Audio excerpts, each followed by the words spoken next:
Ryan. John. Yes. Your name is John My name Humphrey. is John, but What's your mine? name is Greg. Alba. We're the Real Rejects. John. Yes. Have you heard of a show called Family Guy? Yes, I have, Have you Gregory. heard of a show called American Dad? I've seen some episodes. Have you heard of a show called The Cleveland Show? Yeah, they euthanized my King of the Hill in favor of that show. Well, John, what do they all have in common? They're all created by Seth MacFarlane. And they're all animated shows. Yes. You know what's interesting about this?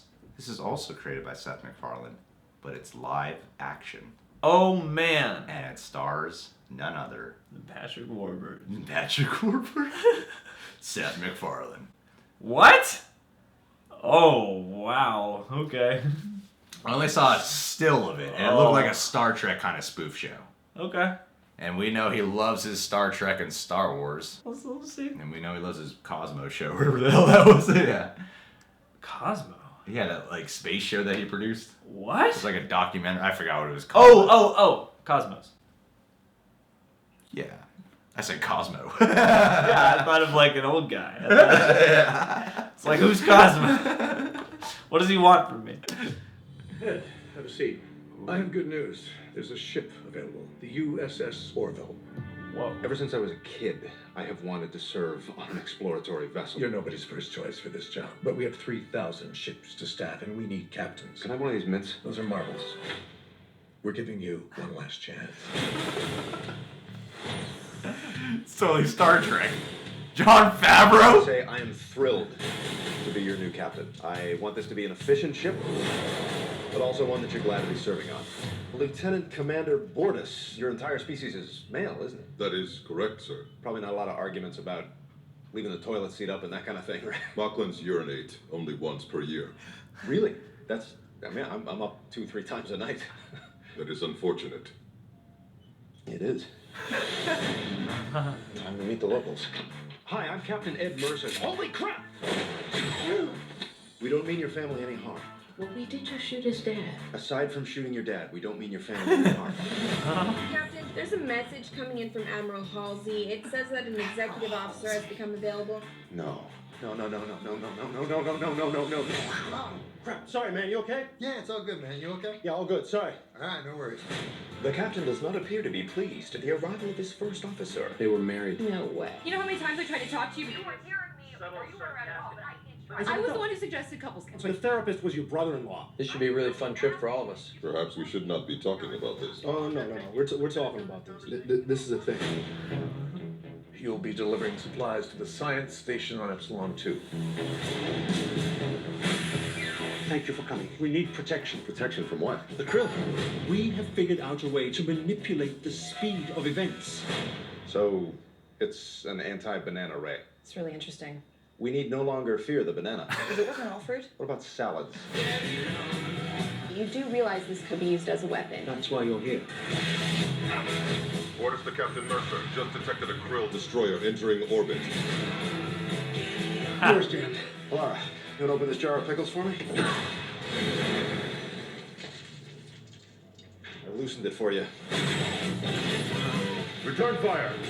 Give me the device. I will destroy your ship.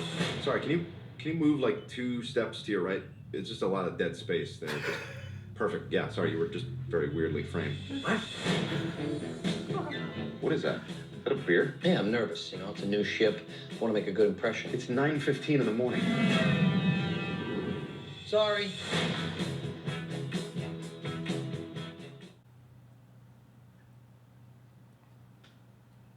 I have thoughts. I have thoughts. I have thoughts. I have thoughts. Hot thoughts. Okay. Definitely doesn't look hilarious. All right. It doesn't look like this is going to be a laugh riot. I feel like the humor here would work better if it looked like an actual cool show, as opposed to, oh, it's a spoof of Star Trek. Mm-hmm. Because that's pretty much all we got. It's a Star Trek spoof. It's straight up a Star Trek spoof, Yeah. All the designs and everything and the jokes they're making, everything they're making fun of is all the look. It's all Star Trek parody related. The jokes I didn't feel were really landing because the actual show itself, in terms of sci-fi or action and stuff, doesn't really look that exciting or cool. You know how If Guardians of the Galaxy was only trying to be funny, it probably wouldn't work. But it's really funny and hilarious because it's got a bunch of other cool stuff that balances it all out. Yeah, totally. Here we're just getting the comedy, the spoof, and that doesn't look hysterical, so it doesn't make me feel like I have to really watch this show. Which is kind of a bit of a letdown because I love all the Family Guy spoofs he does of Star Trek. I think those are all really funny. I know he's worked with Patrick Stewart plenty of times, and I thought it would have been cool if we got a little cameo from Patrick Stewart at one point or something like that. Yeah. Especially because it's definitely not shy of hiding the fact that it's just a straight up Star Trek spoof. And it looks like it could be funny. It looks like it could be entertaining. It looks like you could have a chuckle. I don't feel like I'm gonna be really like, he's like Seth MacFarlane, Jon Favreau. Honestly, I didn't know anything about it, but from seeing what the setup was and then seeing the 2.5-minute trailer we got, it was a little let down, to be honest. It's interesting. I mean, we're coming from two different places on this because I enjoy episodes of Family Guy, I enjoy American Dad, but you are a Seth MacFarlane fan much more than I am. Oh yeah, I definitely am. I even liked A Million Ways to Die. It was one of the few who did it. Yeah. See here, and that's where I'm gonna get. I prefer him animated to live act. Like A Million Ways to Die in the West. That was an interesting watching experience. Well, I saw it when it came out on HBO Now, so you paid to go watch it. I saw that film in the theaters. Yeah. Some of the stuff you mentioned, some of the things you don't like as much are things I do like about this, but I do agree with you. It's like at the end of the day with this trailer, there's a lot of stuff that I surprisingly liked, but I don't know exactly what makes it special other than it might be likable. Yeah. Like it might be enjoyable, it might be fun, I might grow to enjoy these characters in this version, but what are you adding that's uniquely yours? Just because like nostalgia does well, and what I liked so much is like, oh cool, you're doing creatures and you're doing suits and sets and stuff, and there's some CG here and there, but it looks I'm happy they're spoofing like OG Star Trek. It's not, like the later Star Trek installments or the movies. They're doing like with Captain Kirk and stuff, Yeah, it's like nostalgia's opened up this weird door where now we can kind of do these shows again if we've got enough of a modern spin to keep them relevant. The other thing I couldn't get out of my mind during this trailer the whole time was Galaxy Quest. Because like the second that one dude showed up in the middle with like the shell-shaped head, I was like, is this the Galaxy Quest? Well, you see, but Galaxy Quest is a great point. Yeah. I think a great film to bring up because that film was also exciting and adventurous and funny. Yeah. This seems to only be relying on trying to be funny. It doesn't look exciting and it doesn't look adventurous, and I feel like the funny would be more had, especially with the kind of easy Seth MacFarlane. These are pretty simple Seth MacFarlane kind of humor that they're showing us in the trailer. I know you have to give I'm the kind of guy that will, just because it's Seth MacFarlane, I'm going to give an episode of the pilot, whatever, a chance. Yeah. It's just right now I'm not exactly like thrilled about it, Well, that's the thing too about like in the Galaxy Quest Orville comparison. Like Galaxy Quest also has that. I don't know if it's like truly meta, but it has that meta angle of like, oh, this is a Star Trek type TV show that then becomes the real life version. And this kind of has that feel, like the wackiness that comes out of that, but without the whole caveat that gets you there. It feels like a wacky old sci-fi show. I guess hopefully it's good. And granted, I know it compares like Guardians and Galaxy Quest, which are movies, much bigger budgets where you could do the exciting, adventurous stuff a lot more than you could do on like a Fox TV show. I love in Seth MacFarlane material when he randomly does something badass. Yeah. Like, I love those Family Guy episodes where they get into a fight scene and you're like, that's a pretty cool fight. Yeah. Even in Ted, when Ted and Mark Wahlberg have that fight in the apartment. Yeah. You're like, it's like a real fist fight. Yeah. I like those touches of, oh, he knows how to actually make it kind of cool, like for real cool. Well, the thing about Seth MacFarlane that I've always, like, I get some of the things people don't like about him, and I don't like him all the time, but what I always appreciate is that, like, beyond all the wackiness and stuff like that, and some of the blue humor, like, he does seem like a sharp dude, Oh, he totally is, yeah. And this is a good environment for that. Like, even though they're spoofing Star Trek, like, Star Trek also was able to at least use these space metaphors for interesting stories. Yeah. And because he produced Cosmos, like, I don't think this is going to start dispensing wisdom, but, like, because shows like Rick and Morty exist that are, like, edgy comedies that also just happen to drop in actual sci-fi. Yeah. Like, that's a cool opportunity I think this has. I don't know if they'll take it, because I didn't get anything from the actual character stuff in this trailer other than the comedy vibe, you know? Yeah. I got the vibe of the comedy, but I don't know anything about how they're going to tell their story or what kind of story it's going to tell. Or even if it's going to be serial, you know, maybe this is just episodic. Well, yeah, I mean, if it's spoofing Star Trek, it'll be that, you know, episodic serial kind of format, I think, you know?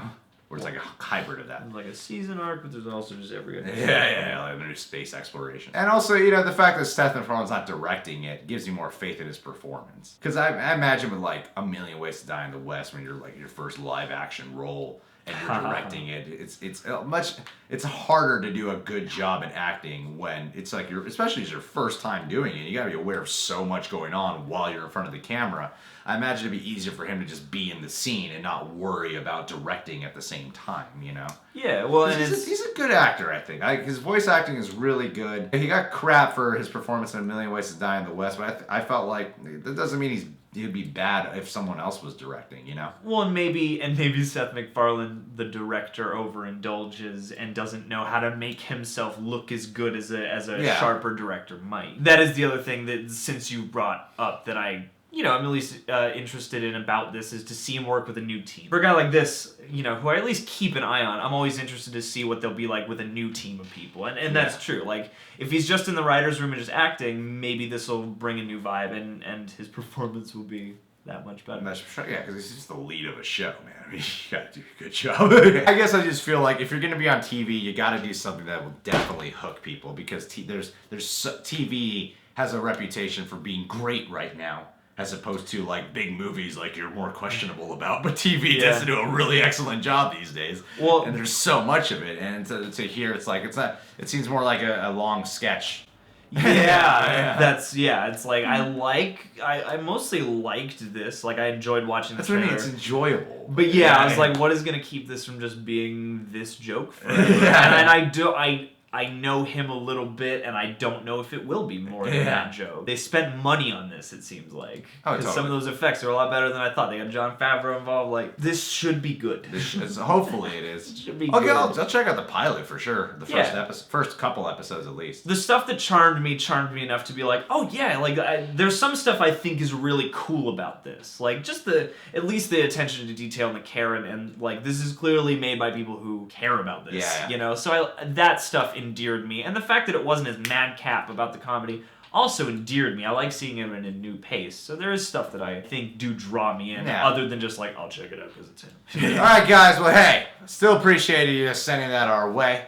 I only know when trailers are out when you guys tell us, so thank you. You can subscribe to The Real Rejects, click that notification bell. Dat John Humphrey is Dat John Humphrey on Instagram and Twitter, social media manager at blumhouse.com. And go check out our Patreon. Just did a Google Hangout today. Anything you guys go over there, whatever reward you want to get, still contributes to this channel, keeping it running, keeping it alive right now. Comes here. So much love to everyone who's over there, and much love to anyone who just decides to give it a gander. Or just ask someone if they're enjoying it. I'll tell you, I'm pretty sure they'll tell you yes. We're very interactive over there. We give massages.